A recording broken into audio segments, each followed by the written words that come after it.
Nakatanggap po ang pamahalaang bayan naman ng Bayambang ng Special Notice of Compliance mula po sa Land Transportation Franchising and Regulatory Board or LTFRB para sa kanilang local public transport route na plano po ng 2025 to 2029 Ayon po sa LTFRB, ang Bayambang ang unang bayan sa Pangasinan at sa buong Ilocos Region na mabibigyan ng naturang pagkilala. Formal itong iginawad sa isang seremonya na pinangunahan ng LTFRB Region 1 noong Hunyo 22. Ang naturang kagawaran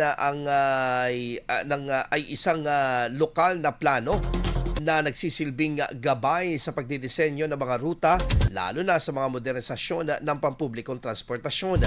Sa aktibidad, tinalakay din ng LTFRB at ng lokal na pamahalaan ang mga hakbang para sa sustainable public transport, kabilang ang planong downtown loop route na daraanan sa Zone 4, Junction at Burgos Street.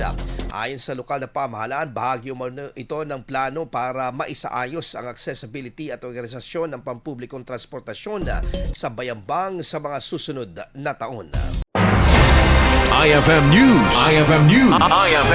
IFM.